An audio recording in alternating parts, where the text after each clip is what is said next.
जी बिस्मिल्लाहिर्रहमानिर्रहीम अस्सलाम वालेकुम रहमतुल्लाहि व बरकातुहू। मेरा नाम है डॉक्टर मोहम्मद मुज़म्मिल हसन। एक नए सेशन के साथ प्यारे भाइयों आपकी खिदमत में हाजिर हैं। सारे भाई मेरे साथ मिलकर दुरूद शरीफ पढ़ लें।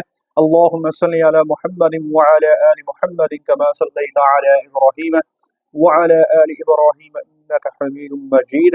अल्लाहुम्मा बारिक अला मुहम्मदिन व अला आलि मुहम्मदिन कमा बारकता अला इब्राहीम व अला आलि इब्राहीम इन्नका हमीदुम मजीद। आज टोटल 5 सवाल हैं जिनको मैंने आपको एड्रेस करना है, जवाब देना। सवाल बड़ा इंटरेस्टिंग है, सीखने के लिए बड़ा कुछ होगा आपके लिए। टाइम ज़ाया किए बगैर चलते हैं सवाल नंबर 1। अस्सलाम वालेकुम सर। सर, अगर ब्रुसेला का टेस्ट एक एनिमल में फार्म पर पॉजिटिव आ जाए तो पूरे फार्म को फिर वैक्सीन करना पड़ता है, एक बात। दूसरा ये कि ऐसे कोई जानवर तो नहीं होते जिनको ना करना बेहतर है, मतलब स्टार्ट प्रेगनेंसी में हो, आखिरी प्रेगनेंसी में हो, या छोटे बच्चे हों। और तीसरी बात ये कि मतलब कोई कॉन्टैक्ट नंबर दे दे जहाँ से ब्रुसेला का वैक्सीन मिलता है, वो बेहतर कौन सा है जी? भाईजान कह रहे हैं अगर फार्म पे ब्रूसेला आ जाए तो क्या वैक्सीन कर देनी चाहिए, और वैक्सीन कहाँ से लेनी चाहिए और किस किस को करनी चाहिए। देखिए, अगर फार्म पे ब्रूसेला आ जाए तो ये जरा समझ लीजिए कि आपने करना क्या है।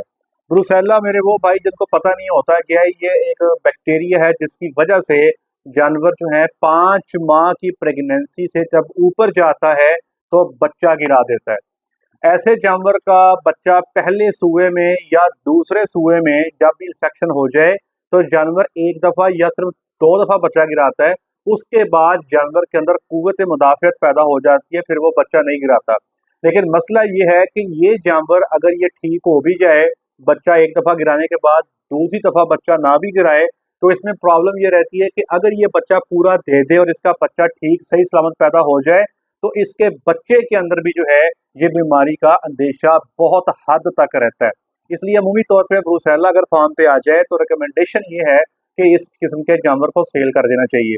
तो अब करना क्या है, अगर आपको लगता है कि आपके फार्म पे ब्रूसेला आ गया है तो आपने अपने जानवरों का ब्रूसेला का टेस्ट करवाना है, जिसको हम कहते हैं RBPT, रोज बंगाल टेस्ट होता है ये। तो ये टेस्ट आपने रोज बंगाल प्लेट टेस्ट करवाना है आपने। ये बड़ा सिंपल सा सस्ता सा टेस्ट है, खून के जरिए होता है।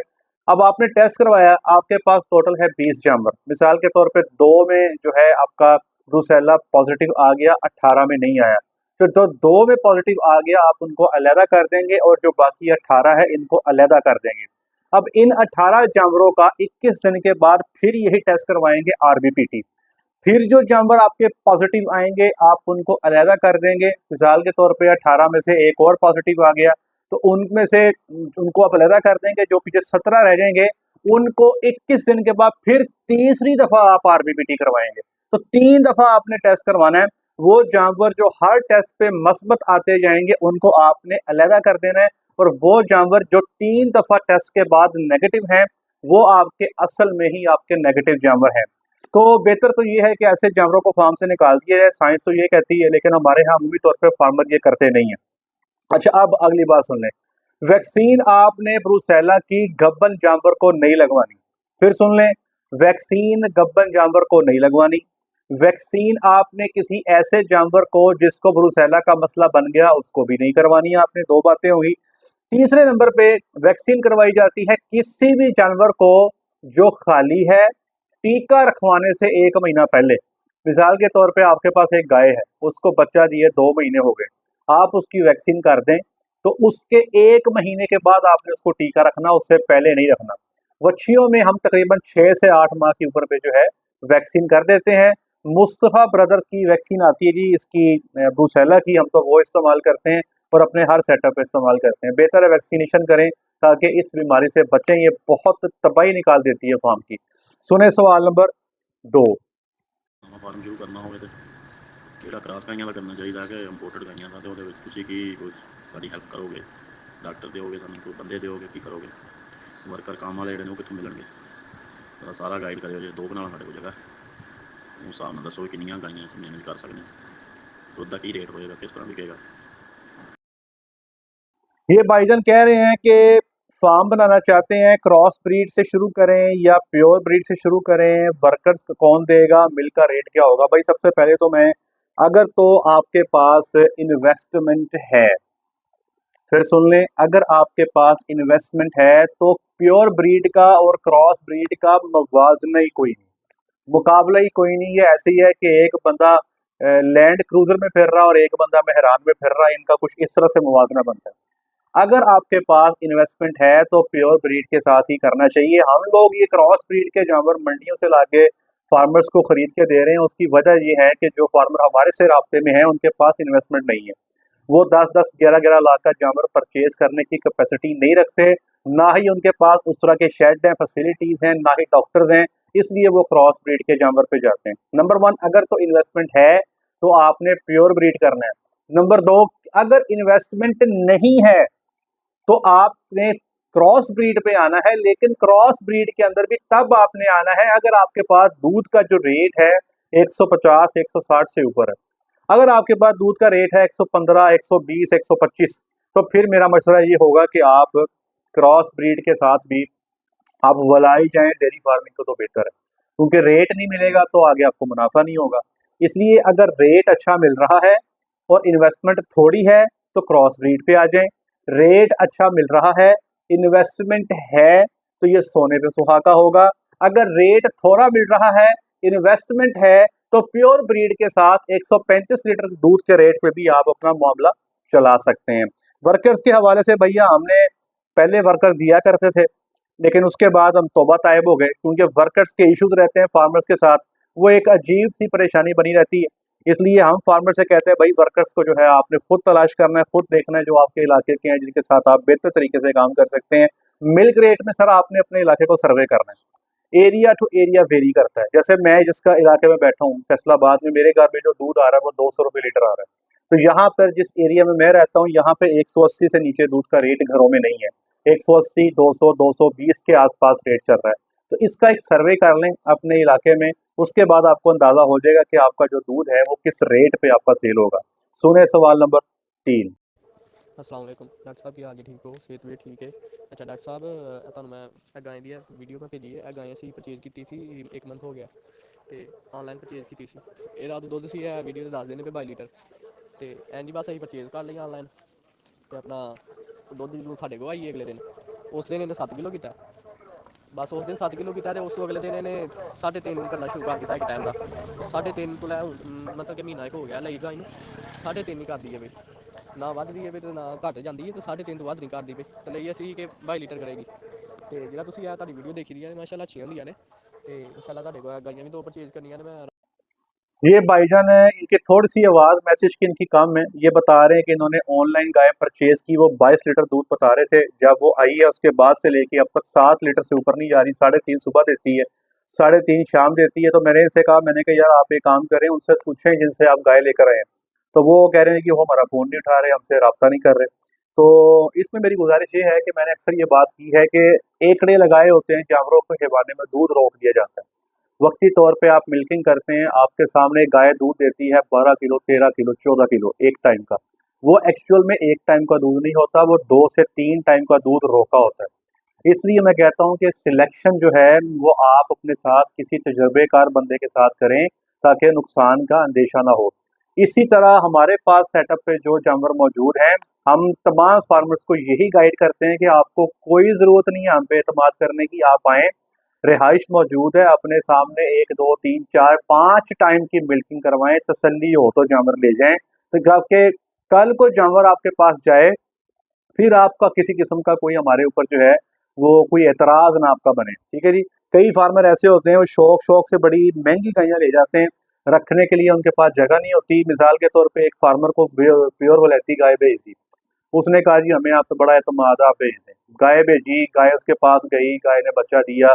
गाय का दूसरे या तीसरे दिन का जो दूध था वो 28 लीटर था, ठीक है जी।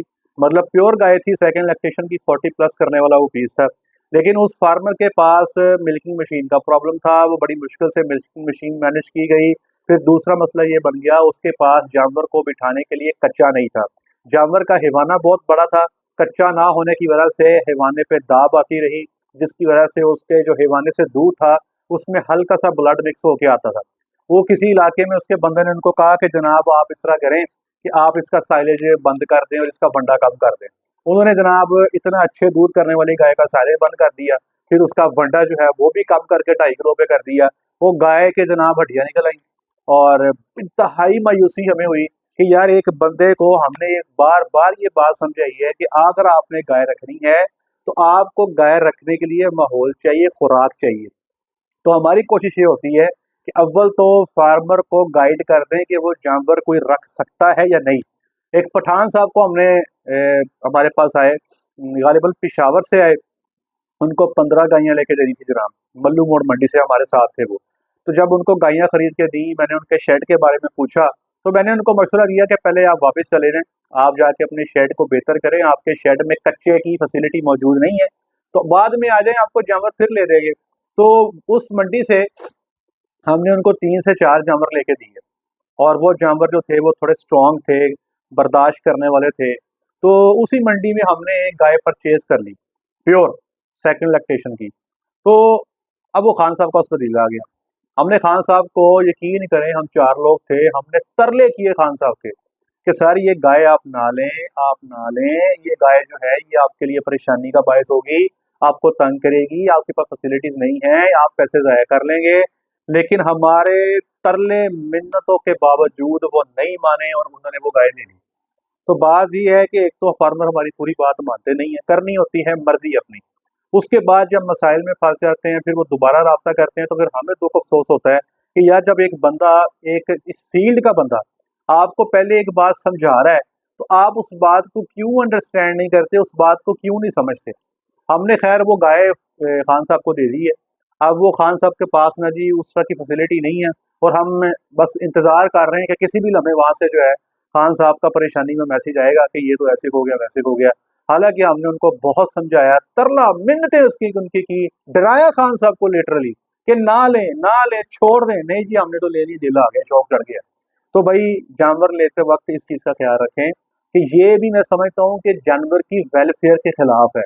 अगर आप एक अच्छा जानवर लेते हो, अगर आपके पास उसको रखने का माहौल ही नहीं है, और फिर आपको जी मैं ऐसे 40 लीटर दूध ले लूँगा, और नहीं ले होगा। आप वहाँ पे डॉक्टर वकास को, डॉक्टर मुज़म्मिल को 24/7 हायर भी कर लेंगे, तो ना मैं दूध ले सकूँगा, ना वकास साहब ले सकेंगे। हम मोहताज हैं बहुत सारी चीज़ों के दूध लेने में। हमें एक अच्छी गाय के लिए एक अच्छा शेड चाहिए, हमें एक अच्छी गाय के लिए एक अच्छा जो है फीड फार्मूला चाहिए, साइलेज चाहिए, मैनेजमेंट चाहिए, फिर कहीं जाके जानवर जो है आपको परफॉर्म करके देता है। बल्कि किस्सा मुख्तसर जानवर जब भी लें, ऑनलाइन जब भी लें, मौके पे जाके जानवर को देख लें।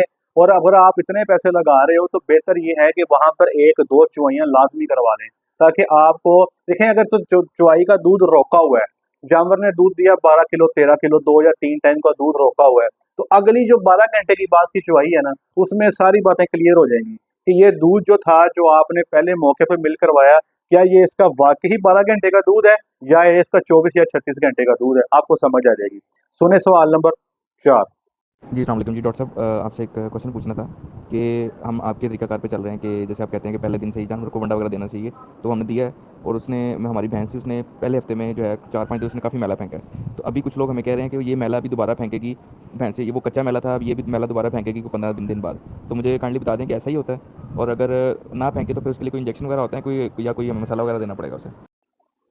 ये कह रहे हैं जनाब कि इन्होंने हमारी बात मानी, और हमारी बात मान के जानवर ने बच्चा दिया, उसको वंडा ये देते जा रहे हैं, वो ठीक ठाक मिकदार में मैला फेंक रहा है। लोग कहते हैं ये इसने कच्चा मैला फेंक दिया है, अब ये दोबारा मैला फेंकेगी, और ये चूंकि आपने वंडा दे दिया है अब ये नहीं फेंकेगी, अब इसको आपको मसाले देने पड़ेंगे, हाला लाला लाला लाला करनी पड़ेगी। देखें, साइंटिफिकली साइंटिफिकली हमारी जो टारगेट्स होते हैं ना डेयरी फार्म पे, कमर्शियल डेयरी है आपकी, कॉर्पोरेट डेयरी है, आप मियाँ मनशा के फार्म पे चले जाएं 7,000 गाय है, शरीफ डेयरी फार्म पे चले जाएं 4,000 गाय है, आप जेके डेयरी पे चले जाएं 3400 गाय है, आप सफायर पे चले जाएं कुछ 4-5 हज़ार गाय है, आप जहाँ मर्जी चले जाएं। टारगेट ये होता है कि जानवर को वंडा दिया जाए, बच्चा देने के बाद फौरी दिया जाए, और ज़्यादा प्रोटीन का राशन दिया जाए, ज़्यादा एनर्जी का राशन दिया जाए। और मकसद ये होता है कि जानवर अपनी बच्चे की पैदाइश के बाद पहले 10 दिनों के अंदर ज़्यादा से ज़्यादा मैला फेंक के फारिग हो जाए। ये टारगेट होता है भाईजान, ठीक है? और हमारे वो बिल्कुल ही उलट है। हमारे गाय बच्चा दे और वो जल्दी मैला फेंकनी शुरू कर दे, तो हमारे जनाब ये वड़ के परेशान हो जाते हैं कि यार ये तो खराब हो गया, ये तो काम गलत हो गया। भाईजान इसको समझें, जानवर जो है उसको बच्चा देने के बाद अपना 90% मैला जो है वो पहले 10 दिनों में फेंक देना चाहिए। फिर 10 से 15 दिन का जो दौरानिया है उसमें बाकी का जो 10% है फेंक देना चाहिए। जब जानवर को बच्चा दिए 15 दिन से ज्यादा का टाइम हो जाए तो फिर उसके पीछे हल्की फुल्के तारें तो लग सकती हैं, लेकिन फिर उस दौरानिए पे उसका मैला फेंकना ये दुरुस्त नहीं है। इस बात को समझिए, इस बात पे मैंने कई दफा बात की है, इसको दुरुस्त करें, खुराक दें जानवर को अच्छी, ज्यादती ना करें, नहीं तो वही काम होगा कि जानवर ने बच्चा दिया, यकदम 28-30 लीटर दूध पे गया, प्योर ब्रीड की बात कर रहा हूँ, बाद में किसी सियाने के कहने पे साइलेज भी बंद कर दिया, बंडा भी ड्रॉप कर दिया, गाय की हड्डियां निकल आई, फिर आप उसकी ट्रीटमेंट करवाते फिरेंगे, फिर कहेंगे दूध नहीं आ रहा। तो ये मसाइल आपको रहेंगे। याद रखें, जिसकी गाय है ना, वो गाय हमें किसने दी है? हमने गाय ली है बाहर से, अमेरिका से, ऑस्ट्रेलिया से, नीदरलैंड से। उसकी ब्रीड हम अपने फार्म पे चला रहे हैं, अपने पाकिस्तान में चला रहे हैं। अगर आपने उस गाय को चलाना है ना, तो आपको वही प्रिंसिपल्स फॉलो करने पड़ेंगे जो उन्होंने हमें बताए हैं। जिस कंट्री ने फ्रीजियन ब्रीड को डेवलप किया है, उसके जो रूल्स हैं हमें उनको फॉलो करना पड़ेगा, तब जाके जो है हमारे पास वही प्रोडक्शन आएगी और जानवर बेहतर परफॉर्म करेगा। सुनिए सवाल नंबर 5। उसके बाद डॉक्टर साहब आप मुझे ये बताएं कि आप जो घर में दूध इस्तेमाल करते हैं वो गाय का करते हैं या भैंस का?